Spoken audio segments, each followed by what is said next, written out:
everyone, and welcome to Conquer Your Chaos, Simple Strategies for a Healthy Living. My name is Jennifer Shlimovich, and I'm a certified coach.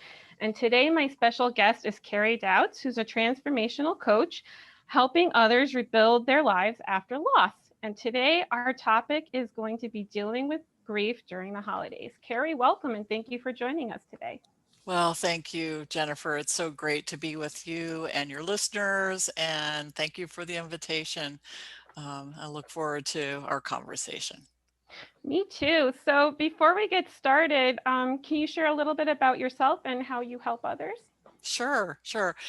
Well, I'm a transformational life coach, meaning I work with clients who are experiencing big life transitions. So anything in the area of relationships, career, health.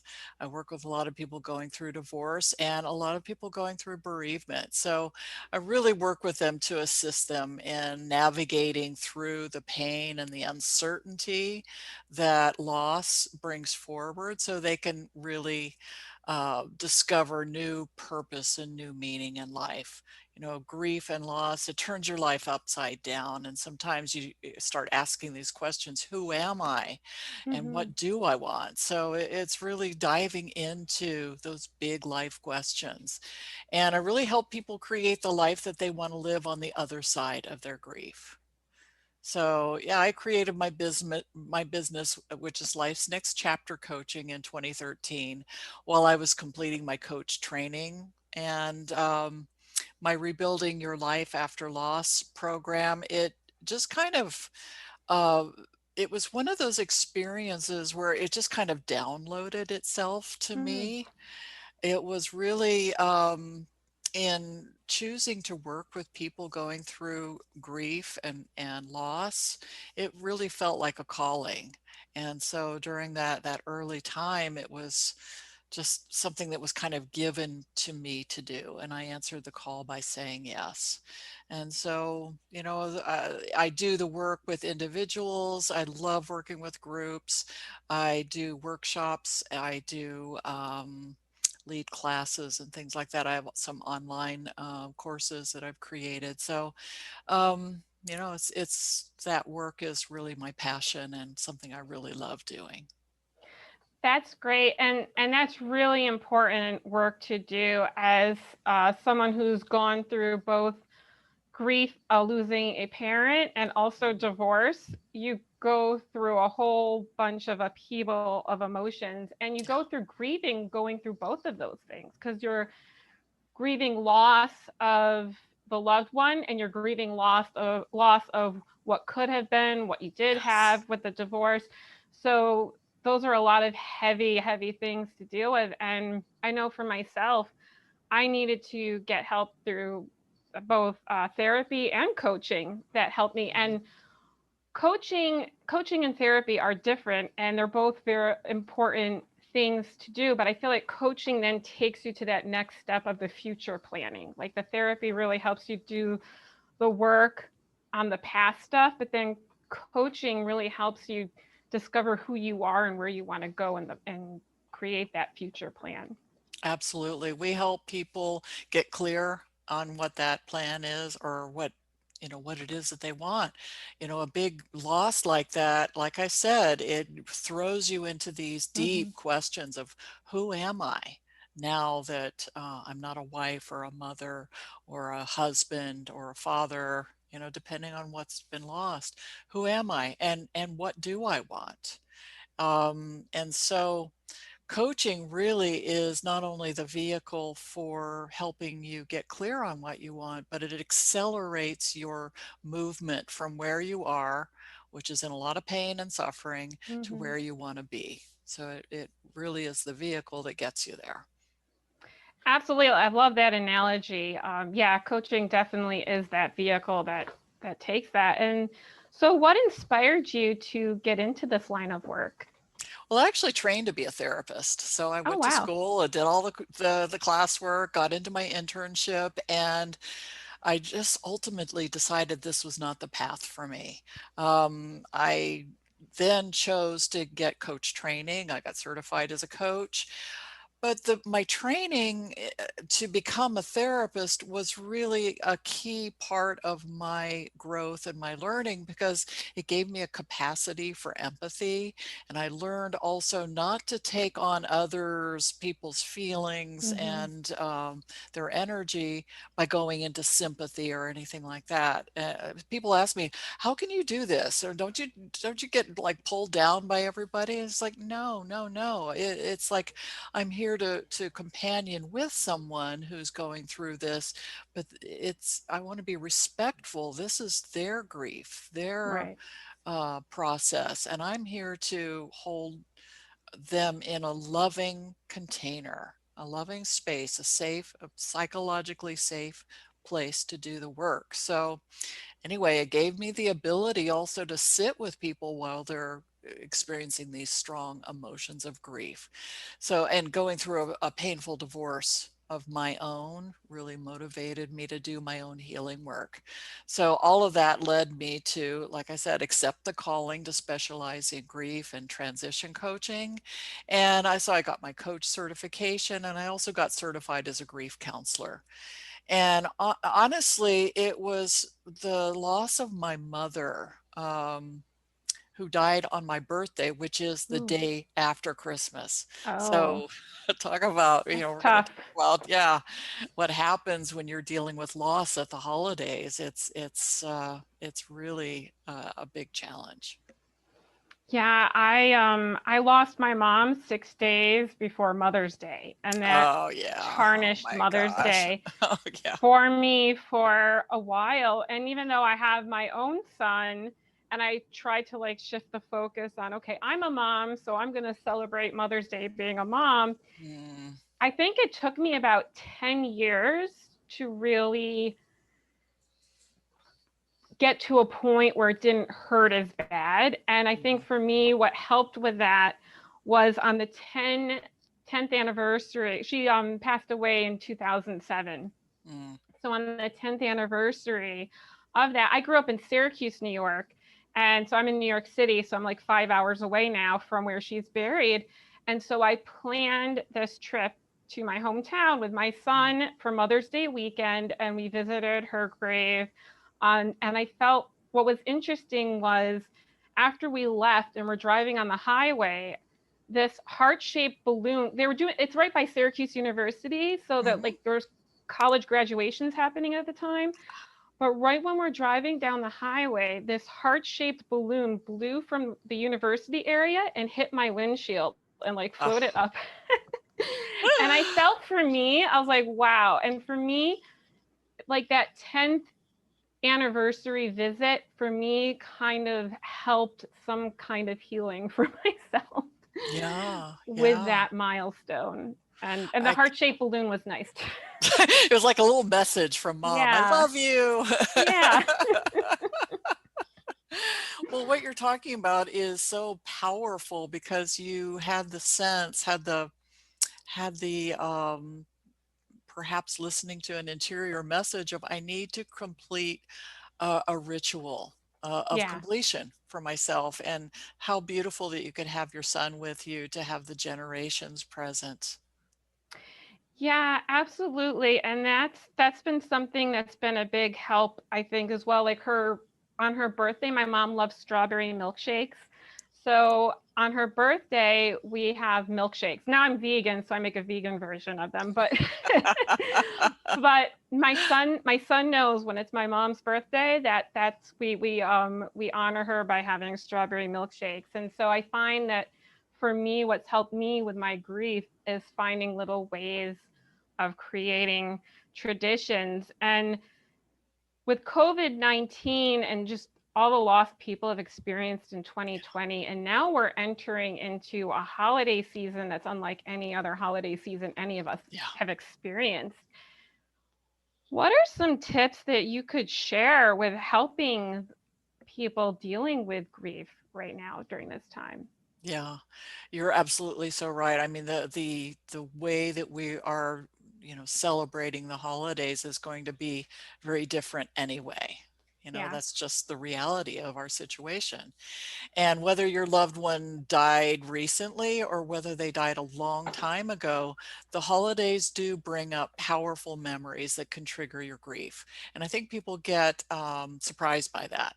You know, what I learned in my own personal experience is, if the person that I love died on or near the holiday, like you said, it kind of tarnishes the holiday for you because the two events get linked up, you Mhm. know? And this can make the holidays even more painful, especially if you have unresolved feelings about the lost relationship. And that was certainly the case for me. My mom died suddenly Mhm. on my birthday, Mm. and right the day after Christmas. So, similar to what you were talking about, when Christmas starts to roll around and my birthday and all of that, I'm prepared for it. And I think that that's one of my messages. Be prepared Mhm. to, you'll have, it's possible, it's probable that you may experience a painful grief trigger, like a surge of grief. It's very common during the holidays because we have so many associations with family, with loved ones, with spending this special time together. So just kind of, brace yourself for it, and if it doesn't happen, wonderful, but Mhm. just expect that you may not feel as excited about the holidays as everyone else around you, right?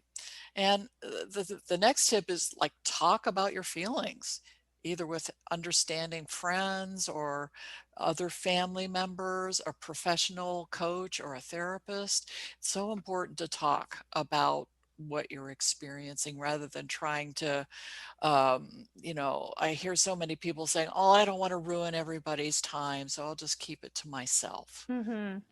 So it's so important to talk about it because, look, everybody kind of know, if they know you at all, they know you're dealing with this, right? And so accept as many or as few invitations as you really feel ready for. And with COVID, who knows? There may not Yeah. be the level of get-togethers and things like that. So um, I know many people are creating new ways to get together on Zoom, on Skype, having these little family calls where we all get together and hang out for a bit. So, only accept what feels joyful and good for you. If it feels like an Mhm. obligation or a burden, or you just really, don't want to, I really encourage you to decline it, decline the invitation, and people will understand.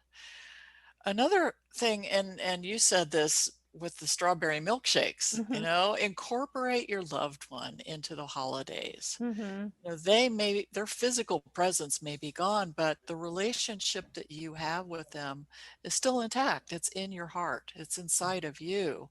And so tell your favorite stories about them. My Mhm. brother and I do that on her birthday. We always call and talk to each other, and we'll tell our favorite stories about our mom. And sometimes they're funny, sometimes Mhm. they don't show her in the most attractive light, but it's a lot of times it's just, sharing our experience of her and being able to talk about her. It's so comforting, and I, I like to, like, light a candle for my mom on Mhm. Christmas, every Christmas. Those candles that you get, like, they're in a glass container like Yeah. this, so they're safe, right? Mhm. And I light the candle on Christmas morning, Mhm. and I have a photo of her and I have some flowers next to it, and I leave the candle burning until it burns out. And it burns through Christmas and my birthday, and maybe even a little bit into the next day. And it's just like I leave it in a place where I can see it. So in a way, it for me, it invokes her presence. Mhm. Like, I think about her, and I think about her in I don't think a positive way is the right way, but in just a loving way. Mhm. It's just like, oh, hi, mom. I'm thinking about you. Make some of the favorite, foods that she used to teach me how to make and things like that. So I encourage everybody listening to this, incorporate that person into your life in some way. Don't pretend like, it doesn't matter that they're gone or that you've forgotten, that kind of thing. Some other things, some people really like to make a donation Mm. to a cause, in the person's name, like a cause that maybe was important to them. You know, I make a donation to the Cancer Society because Nice. she was a cancer survivor for many, many years, and Mhm. just a huge respect for the amount of work that goes into cancer research and the care of cancer patients. So that can make you feel like it's just something that's honoring their memory, right? Um, Also, kind of back to the holiday things, I really encourage people to simplify your holiday traditions or create new ones, especially with COVID. This Mhm. this may be one of the things that we're all going to be looking at doing. But only do those traditions that have meaning for you. Certainly don't do a lot of the stress related things of expecting yourself to make the holidays that meet your standards, like getting Right. out all those hundreds of Christmas cards on time and getting the perfect gifts and all that kind of stuff. Really, your energy is not going to be ready for something really stressful like that, especially if it's been a recent loss. And certainly ask for help. Ask for help from people. Like if you are needing some help with decorating or putting up lights or taking down lights, the I know a lot of people who have lost the person who used to do that for them. That they Mhm. think, oh well, I can't do it anymore. So, and take really good care of yourself. Grieving is exhausting. It is. And, add to that the holiday stress. Just give yourself permission to go to bed early, to take plenty of naps, to, just really take good care of yourself. So those are just kind of a few tips I have. I wonder if you have some, Jennifer. So that's all great stuff. And yeah, there's a lot of that I've incorporated over the years and then I have added to it. So I'm going to circle back to what you were saying in the beginning about sharing your feelings with other people. What's really helped me has been also journaling because Mm, sometimes you may not have someone you're either comfortable talking with, or sometimes you just have so much junk in your mind that you just need to like spew it out. Sometimes I wake up in the middle of the night at 3:30 in the morning and I need to just get something out. And journaling has been very helpful in just me dealing with divorce, grief, and just everything in my life. And it's allowed me to develop that self connection with myself. And so that's another tip I'd like to add in with that sharing piece is journaling because it allows you to talk to yourself. yes. Well, and you said something so smart where you're building a relationship with yourself. Yes. You're telling yourself, I'm here for myself. I'm going to take the time to give myself the space to make Mm-hmm. all my feelings okay. Because guess what? It's not just sadness that people feel, it's anger, resentment, guilt. There's all kinds, shame, Mm-hmm. all kinds of, and sometimes relief. It's just like sometimes there's things that we don't maybe feel comfortable talking with other people about because we just haven't resolved it yet inside of us. And Yeah. so, absolutely, journaling is such a great way to support yourself. Thanks for bringing that up. Yeah. Yeah. And I want to then also bring up what you're saying about those negative emotions. And you had Hmm. mentioned it earlier too, is sometimes we have unresolved things with a parent or loved one, Yeah. someone we're close with, and we lose them suddenly, especially if there's no warning. And I Mhm. also lost my mom with no warning. And, I saw her the night before. The next day, she had a heart attack. She was unconscious for a few days and then had passed away. And it was just, there was no, I used to have a dream, a reoccurring dream for that first year of like going back in time to that, like that day before I saw her last and trying to like tell her to run to the doctor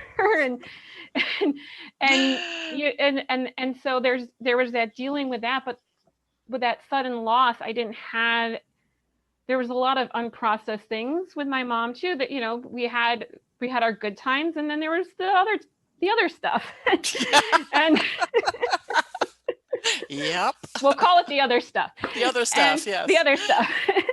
And I, for a while, suppressed it. I Mhm. just didn't want to deal with it. And then I ended up getting a new job like not long after that had happened. And I was going through a move to another city and all these other Wow. things. So they Yeah. distracted me for a while. Mhm. And then when my life settled down again, all of a sudden I had to like look at this, and I went 2 years later, I started going to a therapist to deal with a lot of different things. And the first thing my therapist wanted me to do was write a letter to my mom as if I was just talking to her, as if she was still alive, and just unpack everything, just let it all flow out. Mhm. And then I had to read it out loud to my therapist, which was and it was a very challenging, painful assignment. But it created a huge opening for me to start doing that healing work, and the Yeah. things that I didn't want to admit, or the things I didn't want to acknowledge. And you do feel guilt, because it's like, oh, this person's dead, I shouldn't be thinking these things or Mhm. feeling these Mhm. things. Mhm. But we need to feel our feelings Yeah. and give ourselves that space and that permission to have those feelings. So yeah, just getting back to what you're saying before, yeah, it's finding that space to share all that stuff, and the journaling allows us to do that. And then also, what's great about working with a coach or a therapist, or doing both, because you can do both Mhm. together, Yeah. um, it's helpful having a neutral person to unpack Yes. those things, who, like, because you're family members and friends, they might have judgments or say things that they mean to be helpful but aren't necessarily helpful. Yeah. And so it helps having a coach, Mhm. uh, or a therapist to dive into those areas and really do that healing work. Absolutely. They'll ask the questions that other people in your life won't. Yeah. They will help you probe below the surface of, um, say for instance, talking about the nature of your attachment to the person. Was it a secure attachment? Was it Mm-hmm. an anxious attachment? Was it ambivalent? Was it avoidant? You know, um, because all of that will have a bearing on the grieving process. And so, a lot of times, what clients of mine talk about when they're Mm-hmm. dealing with somebody, the loss of somebody, especially a parent, where they have kind of an avoidant or an anxious, ambivalent attachment, it can be very painful. It can actually put the client into like a depressed mood for quite a long time, Mm-hmm. because they find that now that the person's gone, the thoughts go to this sort of track of, now I'm never going to get the love I never got from that parent. Mm. And it takes some time to really grapple with that, and to explore the nature of the attachment, and really start to attach back into yourself, rather than trying to get that kind of love and nurturing, and all of that, that you, in the way that you wanted it, right, growing up. Where working with a coach, I work with people to attach that back to themselves, where they're giving themselves the love, the nurturing, the Mm-hmm. care, the attention that they needed from the parent who wasn't always there for them. And not only that, working in a way to reframe the relationship, meaning to see it in a different frame. You know, they've been Mhm. seeing it a certain way all their life of my mother didn't do this and my dad never, and so it's like really taking a look at they loved you in the best way they knew how. They and that, Yeah. to really look at that, it may not have been the way you wanted, but you can now, with that relationship inside of you, you can start to tease that apart a little bit and allow them to give you what you wanted at the time when they were alive. So reframing the relationship, creating a new relationship with that person, because relationships, they live inside of us. It's that space in between your mom or your dad and you get to put into that space what it is you want and you need from them. So writing a letter like that, I often have clients write a letter, ask them for what you want from them, Mhm. you know um, make the apologies that you feel you need to make, just all of that. The Grief Recovery Institute, that's one of the resources that I was going to talk to you about. They talk about a process of writing that letter, and they set it up in a very specific way. And then, Mhm. yes, you read your letter to another person, a neutral person, and in that being witnessed in your feelings and your deepest thoughts about the whole thing, it's extremely healing. It's just incredibly healing. Easy? No. Worth it? Yes. Yeah, and that's, I think, another thing I want to emphasize is, yeah, it's a process. Mhm, Grieving is a process, and it's painful, and yeah, there's a part of you that's like, okay, I just want to feel better. I just want to get this pain over with, or I don't want to feel this anymore. And mhm. there's no timeline to Mm, grief. that's true. And I know people who've had loved ones well-meaningly, I guess, say, oh, you should be over this by now. And Mhm.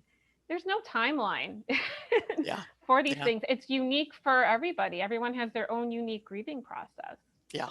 That is so important. And, here's some things to not do while you're grieving. Isolate yourself and tell yourself, "Oh, nobody wants to hear about this." You know, um, it's hard enough that you've gone through loss, and now, if you're further self-isolating, it's very painful. And, don't be afraid to cry when you need to. It's so important to, tears are our way of releasing the pain that's on the inside and Mm-hmm. bringing it to the outside. It's just so important to do that. And, resist the urge to tell people you're fine when you're not. you Mm-hmm. know it's like that, oh, I don't even want to go there, so I'll just tell people I'm fine. Right. It's really okay to just say, thank you for asking. I'm having a tough day, but I'll be better tomorrow, perhaps. You know, it's just like being a little honest with yourself. People could take it, you Yeah. know? I Yeah. what something I say to people sometimes is, I'm working through it right now. Like, that's another way Right. where you're not saying I'm fine and you're ignoring yourself, but Yes. you're letting them know that you're on it and you're working on Hmm. it. Right. Because really, the first step to working with emotions is to accept them. Accept, acknowledge there's a lot here. It's perfectly understandable that you feel this way. Mhm. Just to be validated in that is so important. Absolutely. Being validated is very, very powerful, and just, again, having someone just listen to you Mhm, without trying to fix mhm, things. And I think, like, again, that's where family or friend people who are close to you in your life, they mean well, and they're mhm, trying to, like, fix it for you or try to give you unsolicited advice. mhm. And Yeah, that's not really what you want in that moment. it's not helpful. I mean, I do a lot of presentations and talking with other people about how to support people who are grieving. Mm, And there's a lot of things that we do just because we're uncomfortable with strong emotions. So, somebody starts crying in our midst, we go like this, here, stop. So I tell people, if somebody starts crying and you're right there, just you don't even have to do anything. You just say, it's okay, just let that come out. And they'll ask for a tissue when they're done. Yeah. When we give somebody a tissue when they start crying, really what we're telling them is stop. Right. And I think too, also we might feel uncomfortable, someone might feel uncomfortable, and it's like you feel like you need to do something in that Exactly. moment. And something that I say to clients who get emotional in a session is, take your time. I'm here for you whenever you feel ready to talk. And I just let them know that they don't have to do anything until they're ready, and that I'm just Yeah. there. Yeah. Absolutely. And not only that, sometimes if somebody's really sobbing and really into it, I encourage them to talk through it. You Mhm. know, it's like use your words, put words to your feelings. It's really helpful for you to name what it is you're feeling, because sometimes people can get into what we call emotional flooding, and they're just Mhm. recycling the energy and they can't stop crying. So what I do is help people sort of, yes, you're having the feeling. It's really important. Where do you feel it in your body? Just pay attention. Where is it? Where are you feeling it? Oh, it's right in here. Okay, so bring it out of your body and float it in front of you. Let's take a look at it. Mm. And so we're helping people get a little bit of a distance from the emotion so they can take a look at it and get into conversation with it, actually, is what I have people do. Because, our feelings, we don't want to get rid of them. We want to Right. express them. They have a message for us. They have a message. They have information for us. And sometimes it's just, I love deeply. I love this person deeply, you know? And so there's lots of ways of working with the emotions that are honoring of the person. It's like we want to give people the dignity of their process and not, like you said, try to fix it or shut it down or rationalize it or tell people all the reasons why they shouldn't feel that way. Not helpful. It's not helpful. But in people just really accepting their own emotions and being okay with Mhm. not being okay, it's such a powerful gift that you give yourself. I like that. And yeah, sometimes I've when I used to put pressure on myself to have to feel a certain way or be a certain way, Hmm. and being able to acknowledge that, what, I'm not in a good mood today, or I'm feeling this right now. Yeah. That's okay. And then it allows me to kind of separate it, and then, okay, well, what do I need to focus on today? And I can still focus on this and still feel this. So how can I do both? And then I kind of have that like self-talk dialogue with myself. Wow. I And that. mean, that is such an important thing you're saying, because people don't really know this, but we are multidimensional. We Mhm. can, people say, oh, you can't feel two feelings at once. Well, we do have the ability, like I said, when we are able to, in a way, take the emotion and put it in front of us, we become the observer of Right. ourselves while we have the emotion. And so it is a helpful way to understand that, yes, I'm grieving, I'm sad, but I'm not a sad person. Right. So we don't over identify with the emotion. I hear people say, oh, I'm depressed. And, I say, well, is this a clinical um, diagnosis that you've received? No, it's just the way I feel. It's like, okay, well, let's take some thought here. Let's slow this down and help you separate. You're a wonderful human being who's having an experience of Mhm. depression. So That's we a set, powerful way to reframe it. yeah. Because if people identify themselves as that, it's stuck to them. They start to Right. walk around as, that's my identity. I'm Right. broken, I'm depressed, I'm sad, I'll never, and then they start telling themselves a story about it. So, Right. Yeah, and when we tell our whatever story we tell ourselves is what puts us in various types of situations. yeah. And when we start changing those stories, we start changing our experiences. Yeah, yeah. If we can, take a look at the perceptual filter that we're looking at ourselves and the world through, if it's one of depression, then everything looks to be that way, including ourselves. So we just help people separate. I'm a Mm-hmm. great, wonderful, loving human being who's going through an experience of grief. I am not my grief. Yeah, no, that's really powerful. It's like going into a middle place and being able to look at things separate from who you are. Yeah. One of the analogy that I like to use with my clients a lot is our minds, especially our subconscious, is it's like a room, like an attic or a basement that's like filled with boxes of stuff, and you kind of know what's in there, but you don't remember what's in there until you start unpacking it. And Hmm. in the coaching sessions or whatever work that we do in between the sessions that they work on, that's where they get to unpack those boxes.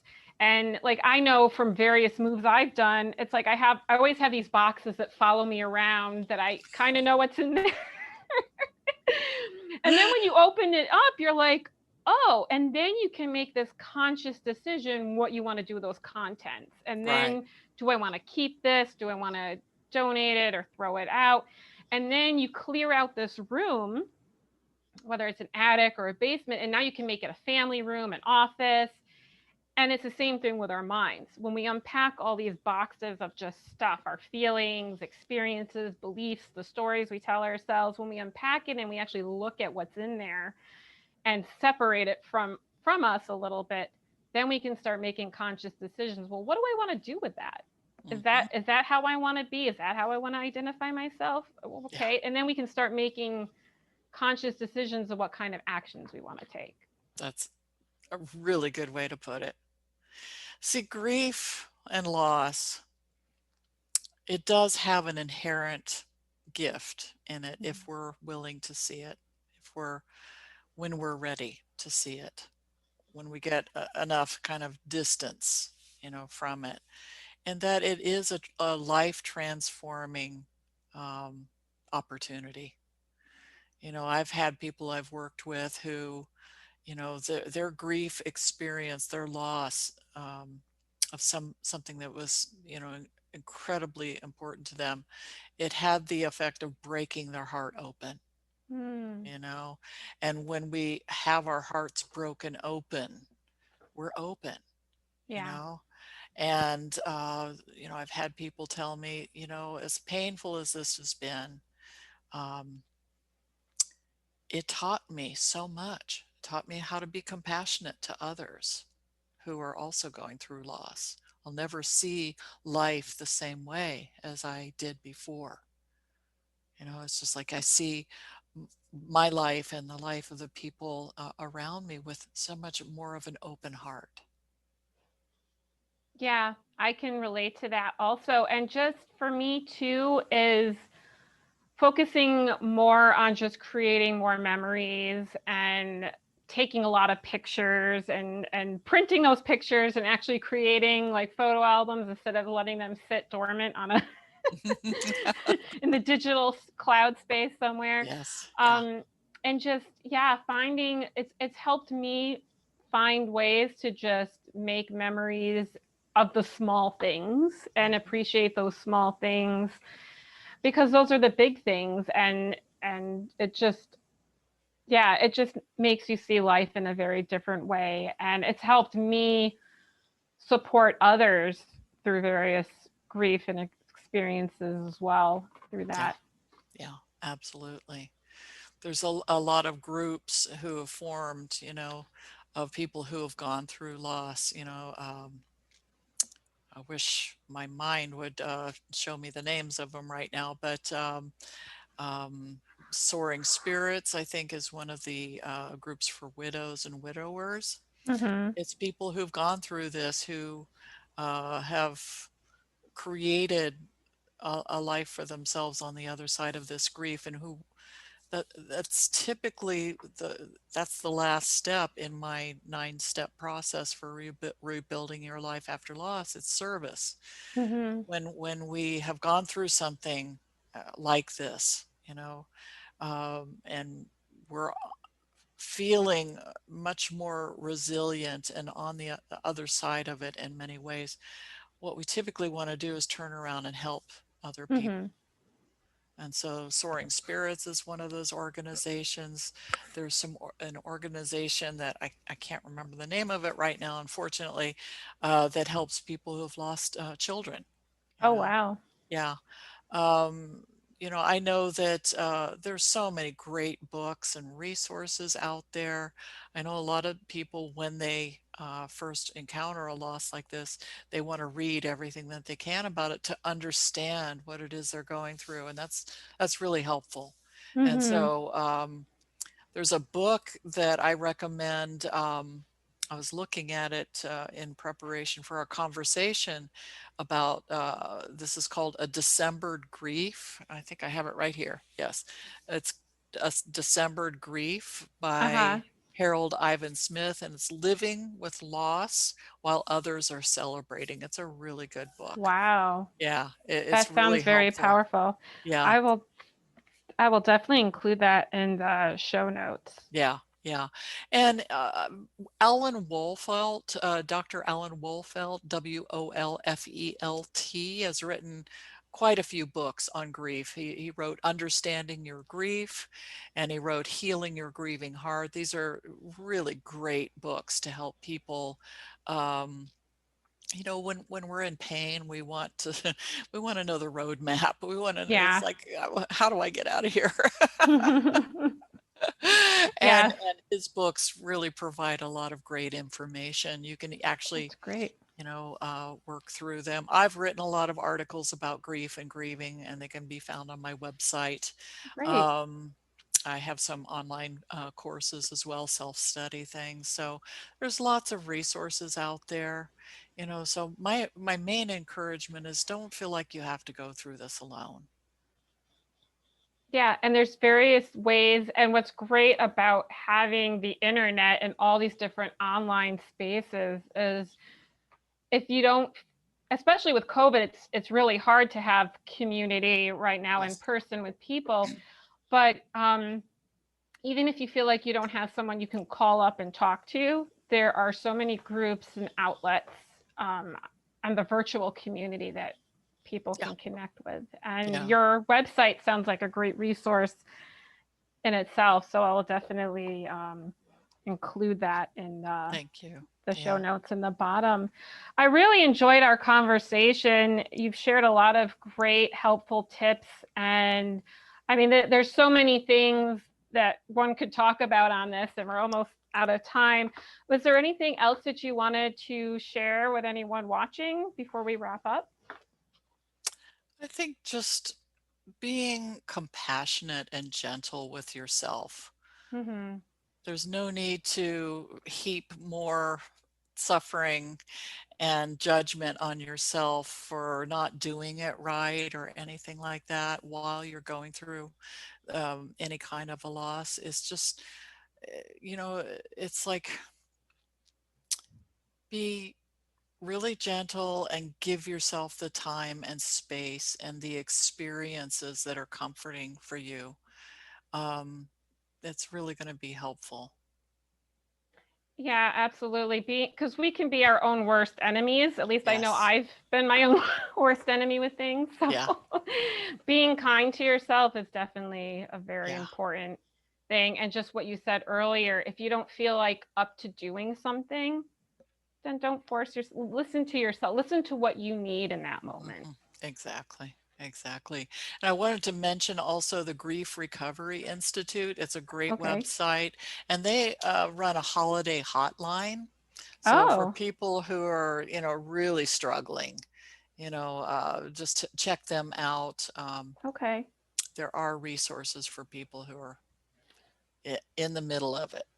That's great to know. I will also include that because that sounds like a very important resource to include. Yeah. Yeah. Well, thanks so much for taking the time out to speak with us today, Carrie, and thank you for those of you who have tuned in and watched this. And all right, well, take care, and we'll have another topic in another week. Happy holidays, everyone. Thank Bye-bye. you, Jennifer. It's been great speaking with you, and all the best to all of you who are listening to this. Thank you.